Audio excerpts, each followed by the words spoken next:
Welcome in, everyone, to this deep dive. It's going to be a dark one this time. Going back to the 1920s to Oklahoma oil boom wealth. Mhm. And right in the middle of it all, you've got the Osage Nation. Their land, sitting on top of these massive oil reserves, makes them incredibly wealthy, but also incredibly vulnerable. Yeah, and it's important, I think, to kind of step back for a second and understand the historical context here. The Osage, like a lot of Native American tribes, had been forcibly relocated from their homelands, and their traditional ways of life had been just totally disrupted. The discovery of oil on their land should have been a blessing, right? But it kind of became this curse. Instead, it attracted all these people who just wanted to exploit their newfound wealth. Yeah, it's that classic story of the American dream gone wrong, isn't it? Where opportunity turns into greed, Mm. and those in power, they prey on the vulnerable. And that's exactly what we see right from the start. Even in the opening scene with a hunter on Osage territory, he makes this gruesome discovery. He finds a dead woman in a ravine.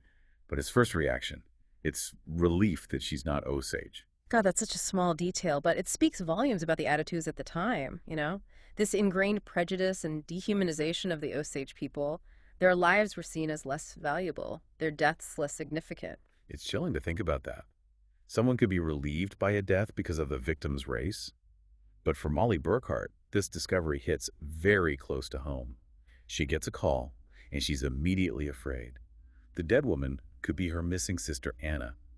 And the identification process is just brutal, you know? Imagine having to use a stick to pry open the mouth of a decomposed body just to search for one specific detail, Anna's gold teeth. It's a stark reminder of how limited the tools were back then, the forensic tools, and the agonizing uncertainty that families had to deal with.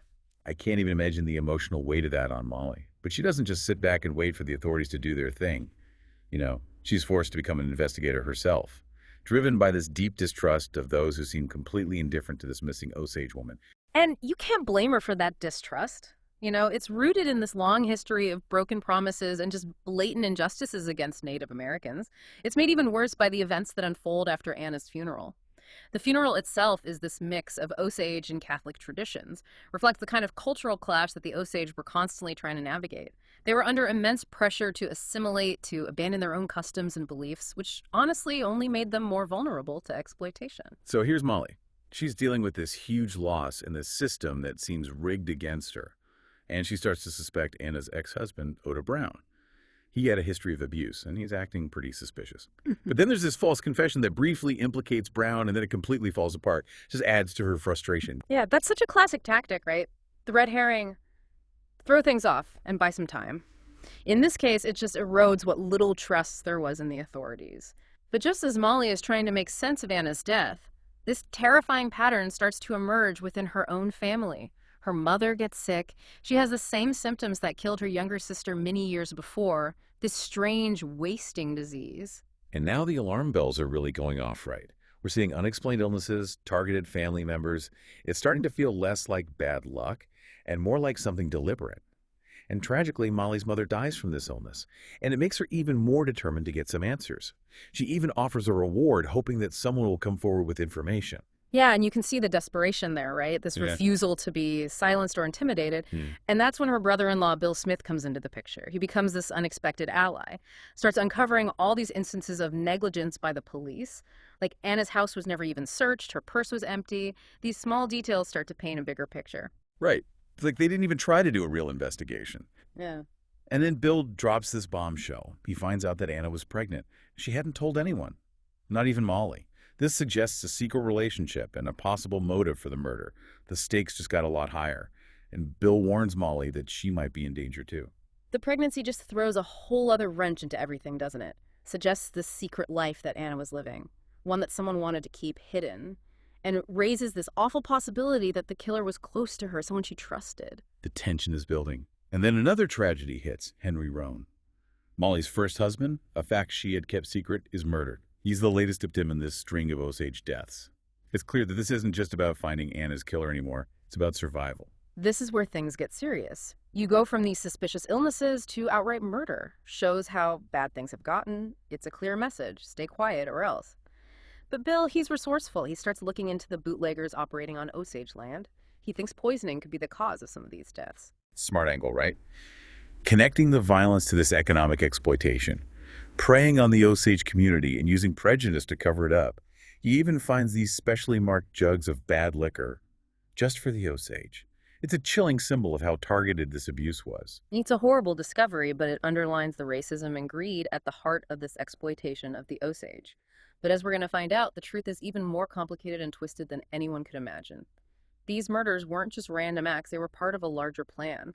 This calculated attempt to wipe out the Osage and take their oil wealth. So we've got this rising body count, a family that's living in fear, and a conspiracy that runs deeper than anyone knows. The question is, who's behind it all? And what will it take to bring them to justice? We're going to dig into those questions in part 2 of this deep dive. We left off with Molly and her family facing this just immense tragedy and danger. And Bill's trying to figure out what's going on, but now things start to change. The case starts to get some national attention. Yeah. Exactly. It was hard to ignore, the brutality of these crimes, the Osage demanding justice. It forced the federal government to get involved. And that's where the FBI comes in, right? Yeah. They were a brand new agency at this point. They really wanted to prove themselves. Oh, absolutely. They saw the Osage case as this perfect opportunity. It became a testing ground for their new investigative techniques. The guy in charge was Tom White, former Texas Ranger, tough as nails. He put together this team of undercover agents, and they started using all this cutting-edge tech, like fingerprinting. Yeah. That was still pretty new back then. It's like something out of a detective novel, right? These guys are using methods no one had ever seen in Oklahoma.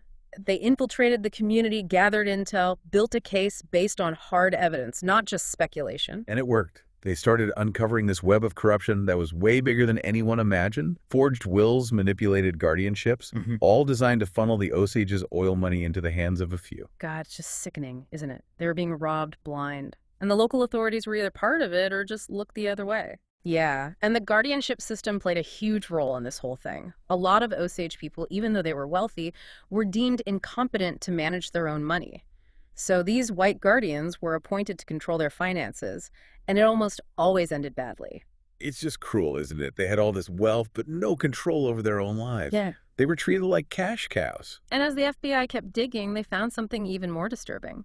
The people behind this conspiracy weren't outsiders. They were prominent members of the community, people in positions of power, trusted figures. And that's where things get really dark. One name keeps coming up: William Hale. Powerful rancher businessman.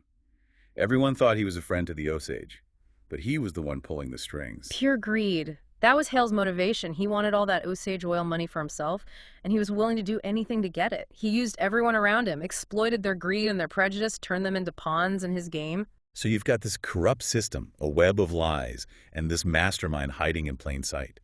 And through it all, Molly's trying to put her life back together, while also dealing with all this danger. And on top of that, she's still dealing with her own health problems. That's right. She was battling diabetes, which was often a death sentence back then. She started getting treatment with this new drug insulin, and the doctor who was giving it to her, it was Dr. Shaw, the same doctor who did Anna's autopsy. God, it's like a glimmer of hope, right? Maybe she can get better. But then it all comes crashing down. Dr. Shaw leaves after giving her the insulin, and she overhears him talking to her husband, Ernest. Dr. Shaw, maybe feeling guilty, tells Ernest that Henry Roan's death was no accident. He was murdered, shot in the back of the head. Just like Anna Molly's worst fears are confirmed, the violence has struck again, this time taking someone she was close to. It's devastating. But it also makes her more determined to find out the truth. She realizes she can't trust anyone, not even the people closest to her. And then just when you think it can't get any worse, there's this explosion in the distance. It makes you hold your breath, right? Who's the target this time? Was Bill's warning right? Is Rita Molly's sister in danger now? Okay, so we're back. Things in Osage County are getting even more intense. The FBI is getting closer to the truth. But they're up against some powerful people. Oh, yeah, for sure. You got to remember, this was the 1920s. Law enforcement wasn't what it is now. The FBI was just getting started. And they were going after people who'd been getting away with this stuff for years. It's like David and Goliath, right? This small FBI team taking on a whole corrupt system, backed by all this money and power. Exactly. And as the investigation went on, things got even more dangerous for Molly and her family. They were right in the middle of it all, targeted by anyone who wanted to keep things quiet. So the FBI is trying to get evidence and build a case.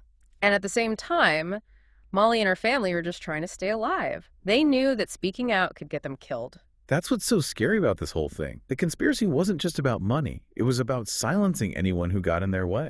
So you've got the FBI on one side and Molly and her family on the other.